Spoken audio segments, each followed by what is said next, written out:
Hello friends, good evening. It's Baba here.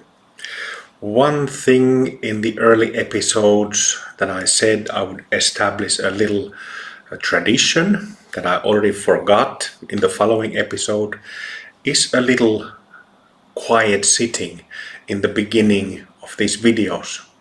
So let's do that. Let's sit together for about half a minute.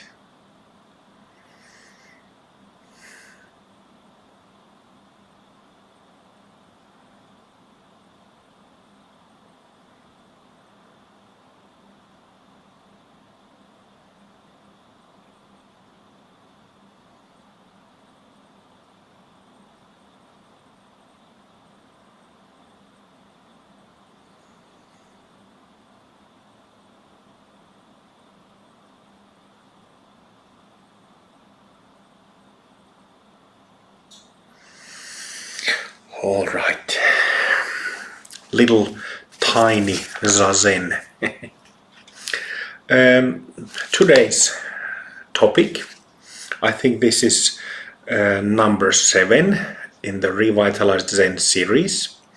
Again, thank you very much for lovely comments that you have given. Thank you also for really lovely, wonderful emails that I've received many, and thank you for questions. The Q&A videos are coming. You know, I'm pretty busy in my daily life and doing this, even though Dharma is my occupation. You know, just like with all lay people, there's so many things to do, and you know, the Q&A question and answer video is coming, but it will have to wait a little bit. So I have these other topics that are necessary to cover, and then I will get into other matters. So today's topic is Samadhi and Prajna. Sometimes English speakers, they butcher Prajna and they say Prajna, but it's a Sanskrit word that is supposed to be said Prajna. So Samadhi and Prajna.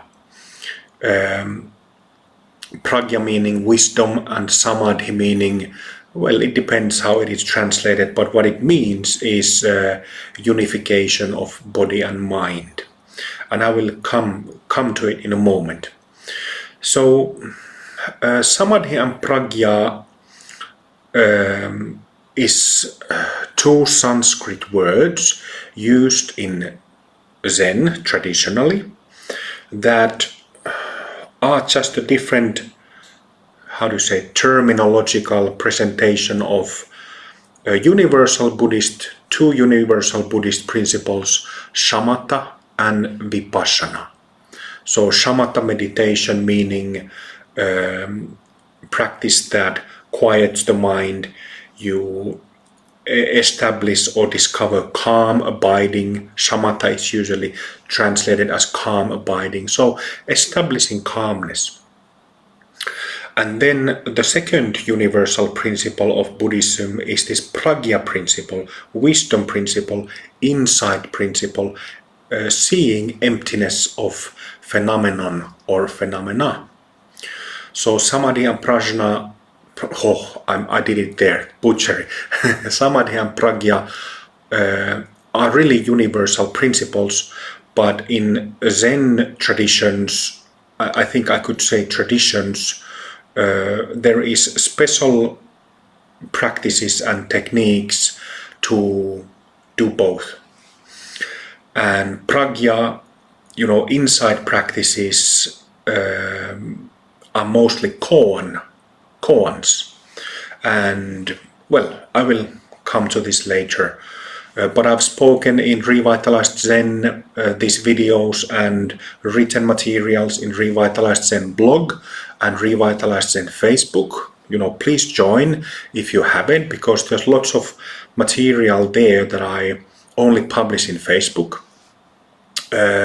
But my Roshi, Terayama Roshi, he didn't endorse koans because he felt that they were not very effective. He went through the Rinzai Zen training and received full Dharma transmission from Omori Sogen Roshi, but he didn't teach koans because he felt that they were not that effective, and I also agree with his view. Anyway, so the way how Zen practice works, based on these two universal Buddhist principles, is that you first start developing this samadhi, this, in very simplistic terms, calm abiding through concentration, through cultivating mindful concentration. And what is supposed to happen through doing that is the unification of body and mind, so that body and mind, body and energetics are no longer two separate kind of like detached things, but they unify together. So with the help of concentration practices, you might be focusing on the following of your breath, you might be doing you might be counting the breaths, you might be sensing the whole body as one unit, and that's how you unify body and mind. And then, this is again shamatha practice, and this leads to this samadhi, this unification of body and mind, unification of energies, which also has the effect that the mind becomes quiet, more peaceful, you could say also clearer than it was before. So in Zen, this samadhi principle is universal. It's practiced in all Zen schools. Well, maybe you could kind of put an exception in Soto Zen, but you might also say that it's universally practiced. Something before going to Prajna principle, it already needs to be said that this samadhi may or may not be the same as Buddha nature. And this is a very important point. I'll say that again. Samadhi, this experience of body and mind unified, which calms the system down so that you don't have thoughts flying around. It's not chaotic inside anymore, but through this unification, what increases in you is peacefulness. But peacefulness, clarity, stability, groundedness, increased groundedness.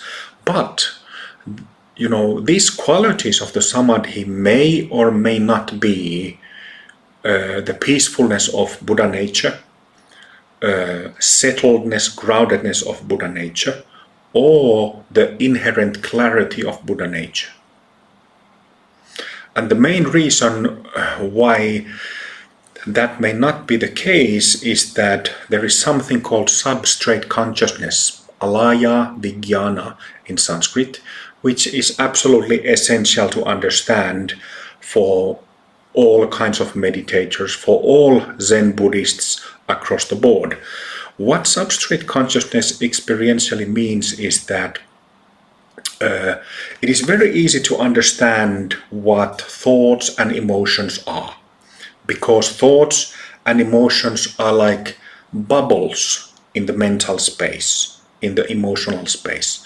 They are like little objects appearing, floating around.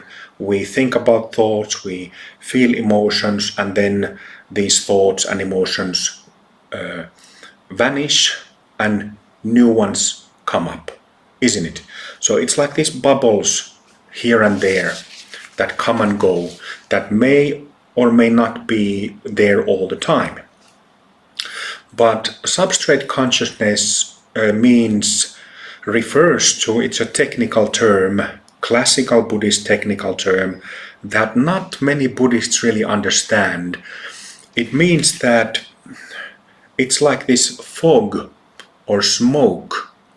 A perfect analogy for substrate consciousness is the clouds in the high atmosphere.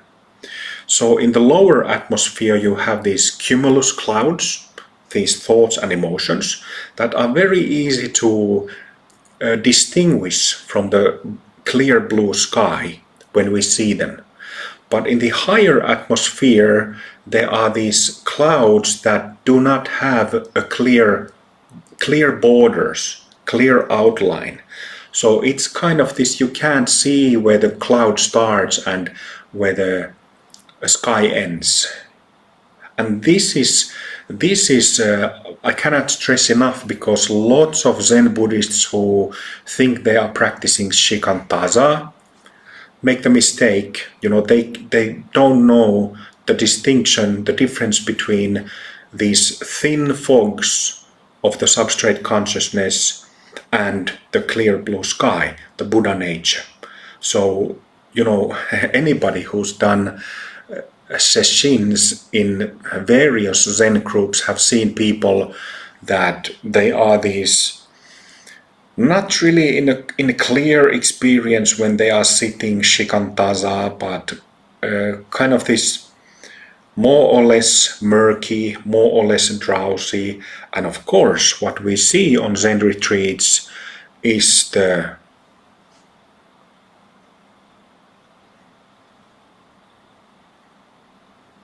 nodding to sleep. And that's this sleepiness, drowsiness is something that the substrate consciousness makes happen. So unfortunately this is not well understood, not at all, but in Revitalized Zen it is pointed out, so that there is know-how how to work with it and work through it. But my point was and is that this Samadhi, because of this confusion about substrate consciousness, may or may not be Buddha nature. The thing with Buddha nature is that it is like the clear blue sky. It really sobers up the head.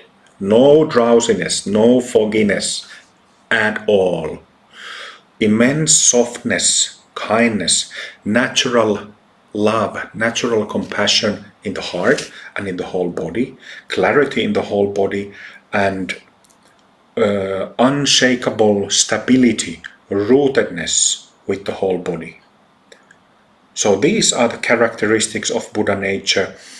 And again, this may or may not be recognized, experienced through this shamatha samadhi principle. Okay, and then we get to the prajna. See, I didn't say prajna. So prajna, wisdom principle. The way how this is generated in traditional Zen is through koan immersion. Or koan immersion is the main technique really to shatter the samadhi, by shattering the mind that is stuck in dualistic positioning, dualistic thinking, self-based view, self-based delusion, self-delusion. So shattering of this samadhi can be done through koan, which through usually quite a lot of effort leads to this shattering, or it can be shattered by some whatever sensory experience, seeing something, or one's Zen teacher or Zen masters shattering it for you in some way. And this is supposed to lead to awakening Kensho, Satori, or Daigo Tette, whatever stage one is working with. So it is supposed to lead there, but may not necessarily lead there. And I have spoken about these potential pitfalls quite a bit already in Revitalized Zen. I've analyzed these problems for years in the context of Zen, in the context of Vajrayana practice that I'm also very familiar, having been a Vajrayana teacher for 17 years. But I remembered I was fortunate yesterday to win an auction.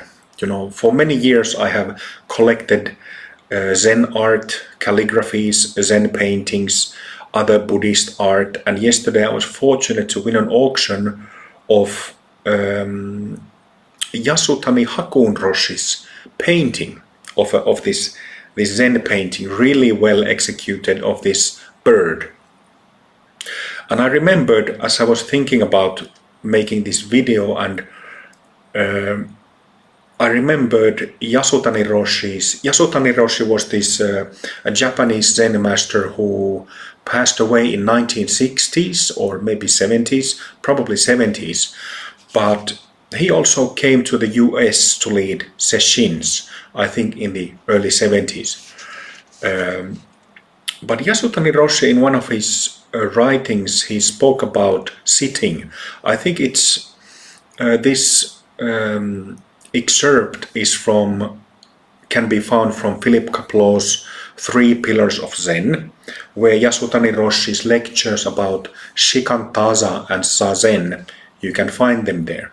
But anyway, somewhere he said that, you know, your Zazen should be so strong, so charged, that if somebody touched you on the shoulder, there would be blue sparkles flying.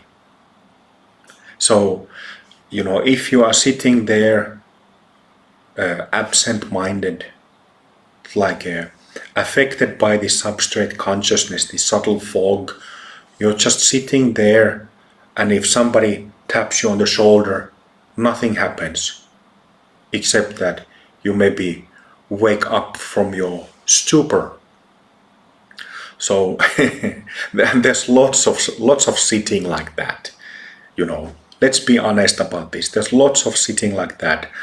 So Yasutani Roshi, he was a master, Zen master, who started this Sambo Kyodan Zen lineage that combined Soto and Rinzai.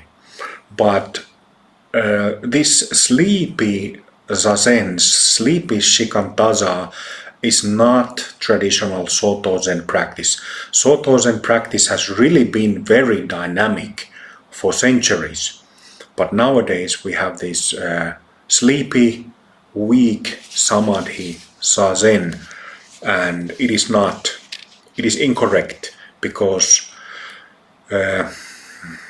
you know, well, I'm kind of getting sidetracked from the topic, but you know, Dogen was writing in his, I think it's in Bendowa. I made a couple of episodes on Shikantaza, the previous episode of this series, so please check them out. But he made it perfectly clear that practice and experience, or practice and recognition of Buddha nature, are not two things, but need to be same thing.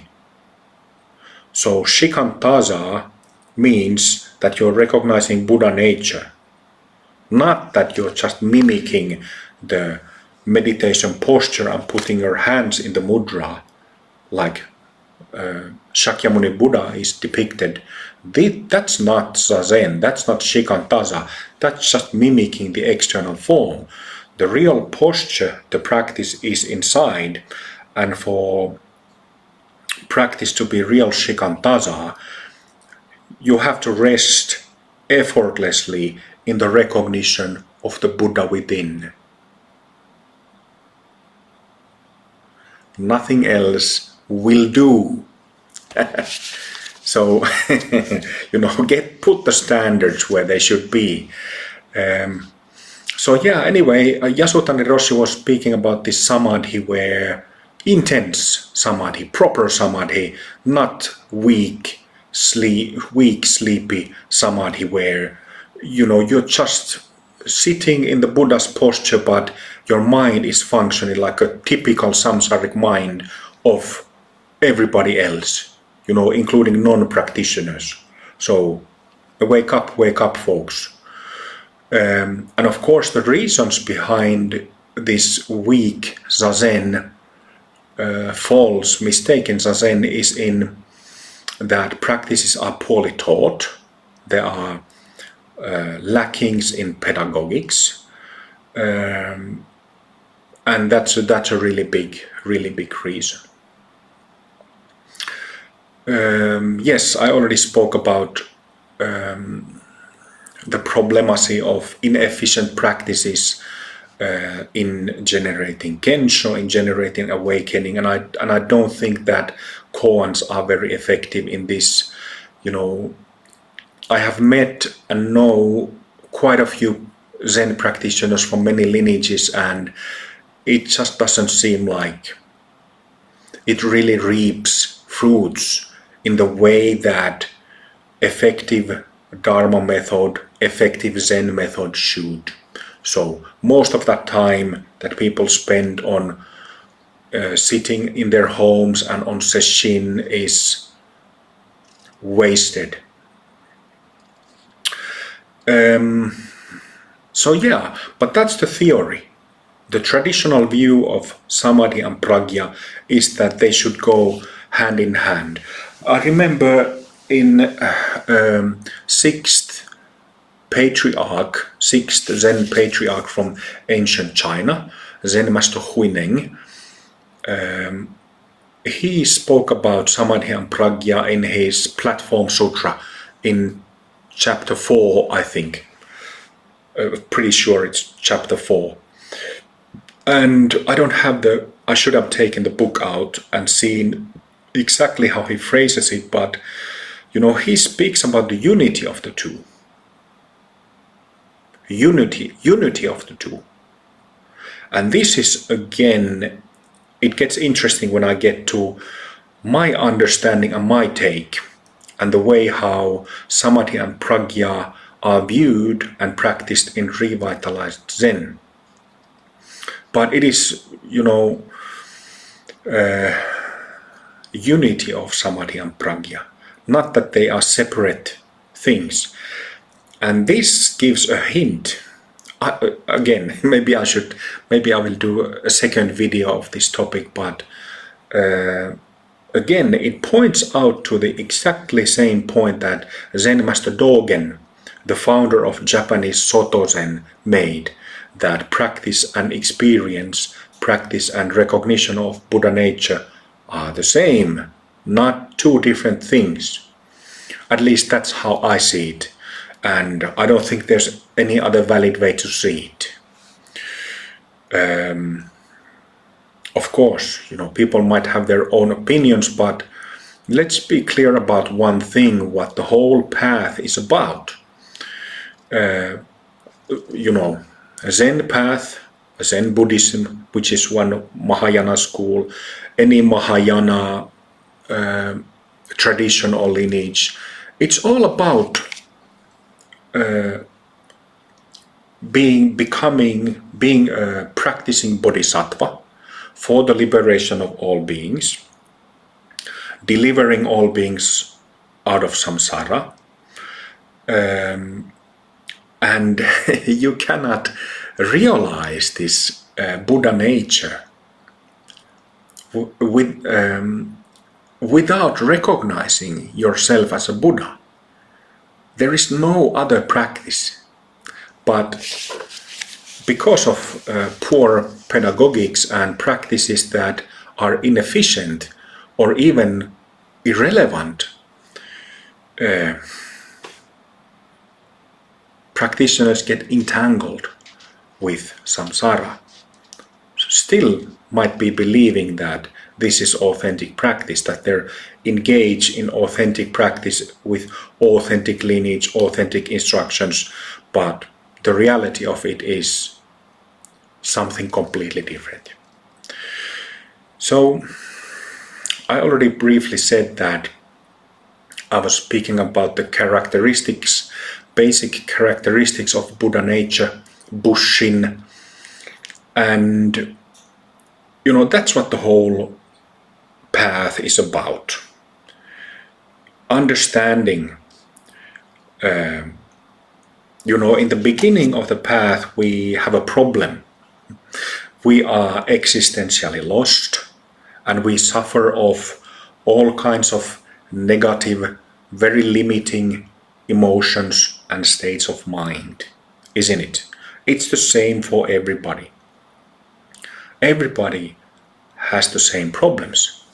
So existential problem, this sense of self, me-ness, I-ness, the belief that there is an entity called me or I somewhere inside the body, somewhere in the mind. And then, well, I'm not going to get into this so much, but we have the same problem universally. No matter who you are, most people come to practice because of these issues. And the only way to sort it out is by recognizing who we truly are. And who we truly are these Buddhas, awake, enlightened beings with clear mind, whole body mind resting in clarity.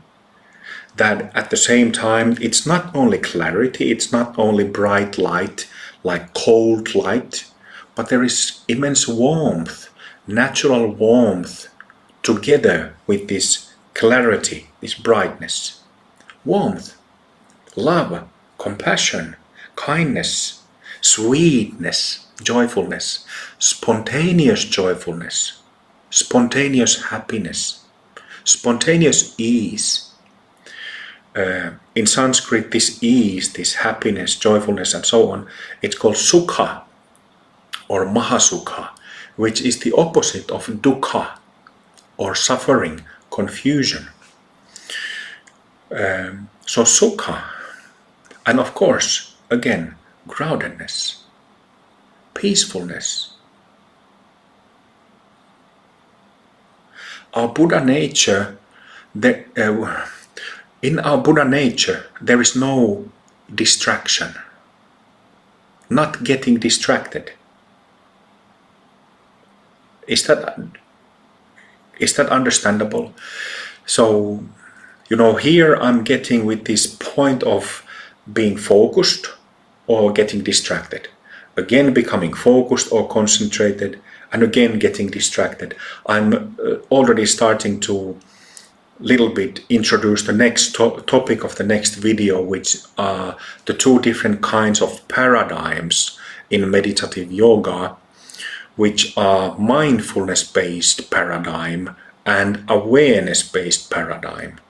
Awareness-based paradigm means that you make Buddha nature and recognition of it the priority in practice. Instead, that you apply concentrated mindfulness in different ways, focusing on the breath, focusing on koans, focusing on this or that, and then you get distracted repeatedly, get focused again, get distracted, and those two keep repeating. So two different paradigms. And this is something that Zen patriarchs, Zen masters, are speaking all the time. But unfortunately, this is not really cultivated and practiced that well, that effectively, which is again why Revitalized Zen exists. Why am I doing these videos and why we are starting practice sessions on May 10th and sessions on May 17th. So Buddha nature, our awakened nature itself, already inherently possesses all pure qualities. How's that? So it is not necessary to generate peacefulness. It is not necessary to generate concentratedness. It is not necessary to generate being embodied, because Buddha nature is already all over us. In our physical bodies and its tissues, in our mind and its non-physical tissues, there are these meridians and different kinds of channels, energetics. Our Buddha nature is already all over our body and mind. And when we recognize that Buddha nature, we automatically, recognize the three characteristics and become embodied.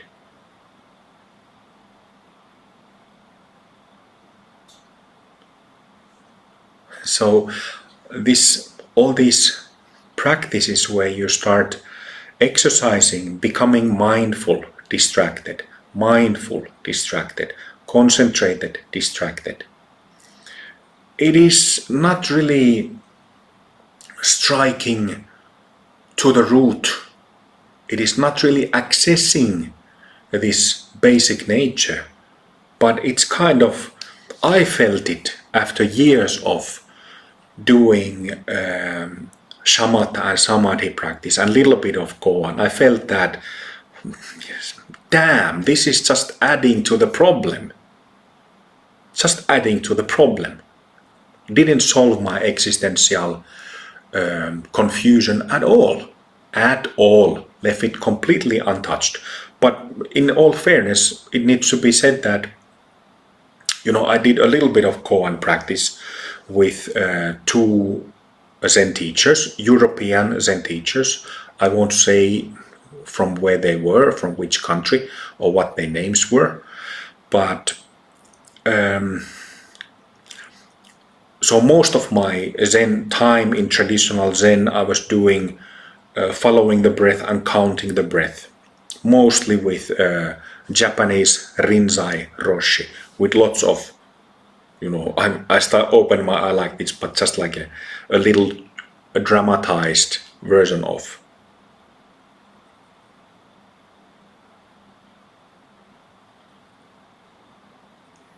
Being really concentrated. But like I said, that very rarely leads to awakening or kensho. And its purpose is not to generate kensho. Its purpose is to unify the body and mind. But anyway, so one thing that we know from different accounts from Zen practitioners and Zen senseis and roshis, teachers and masters, is that it takes quite a bit of time and effort to develop that unity of body and mind, that samadhi, and then to develop insight through, for example, koan practice. I remember my Zen grandfather, Omori Sogen Roshi, it took him 8 years to have first kensho. In my experience, it took 8 years and 10 months. 8 years and 10 months of practicing 8 hours or more every day. So that's, in Omori Sogen Roshi's case, and in my case, in many other cases, that's like you move a mountain faster. If you have a bucket and a wheelbarrow, what do you call it? This wheelbarrow, something like that. You move a mountain faster than have a kensho with these practices. But my point is that Buddha nature itself there is no confusion about that substrate consciousness, those subtle formless layers of mind, those subtle fogs, and all the qualities of the Buddha mind are instantly there. So if we know how to access our Buddha mind, our Buddha nature, it is all the qualities and embodiment, non-distraction are instantly there. And this brings us to an interesting point about Samadhi and Prajna. Again, I have to check what Zen patriarch Huineng, what exactly did he say about it, but he says something like Samadhi and Prajna at the same time, that they are not two separate projects, two separate things. And that necessarily, inevitably means that Samadhi and Prajna are both about Buddha nature, but just different aspects of it. And this is exactly what masters of Mahamudra tradition and Dzogchen, great perfection teachings from Tibet, it's exactly what Mahamudra and Dzogchen masters have said. Wait a second. So yeah, so the way how this is made to happen in Revitalized Zen is through a practice called dynamic concentration. Dynamic concentration.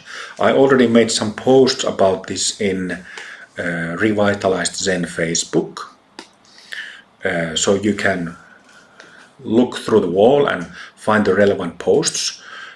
But just to explain this briefly, I will make the next video solely about dynamic concentration. But dynamic concentration, briefly I discuss about two different paradigms: mindfulness-based paradigm and awareness-based paradigm. And in mindfulness style of cultivation, what is done is that, just like you might have learned how to count the breath or follow the breath, you are told to follow the breath with a gentle focus, with gentle concentration. So, if you are focusing on your breath in your belly, I'm just using my tip of my finger, the point that I'm concentrated about. I'm concentrating on it, watching it in gentle fashion, not very intensely, but in gentle fashion. And what happens is that sooner or later you get distracted, and then you remember. You're mindful, and then you get distracted again, wander in thoughts. But gentle focus. So this is how shamatha, samadhi is usually taught: gentle focus, light focus, not strong focus. But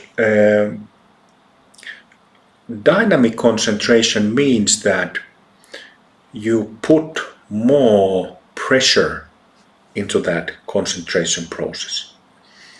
And this is a very different practice. It's a very different animal with very different results that was practiced by both Rinzai practitioners as well as Soto practitioners, in my understanding, up until 1960s. And then for some reason it was not practiced anymore. It vanished. And to my knowledge, it is not practiced anywhere in Western Zen. Not in the US, not in Europe, probably not in Japan anymore either. But my point is that I know accounts of Tangenharada Roshi, the old Buddha who I mentioned several times on these videos, as well as Shinzan Miyamai Roshi, who was a Rinzai Roshi who passed away maybe 2019 or something like that. There are accounts where they explain this dynamic concentration. So dynamic concentration combined with silent sitting in resting in effortless recognition of Buddha nature are the heart and soul of a revitalized Zen.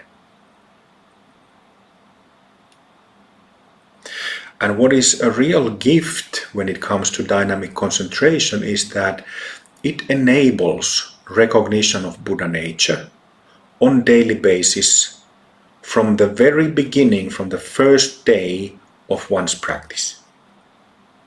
This is not an empty promise. I'm not talking nonsense like that. I'm talking about a practice that anybody can verify today. Anybody can verify. If you practice 7 days, if you practice it for 30 days, you can verify it. No question about it. No belief accepted. No belief necessary. Please, this is practice. I'm talking in pragmatic terms, not in religious terms. But what is wonderful about this dynamic concentration that used to be practiced in Zen is that it really enables us to access and to recognize the Buddhas who we are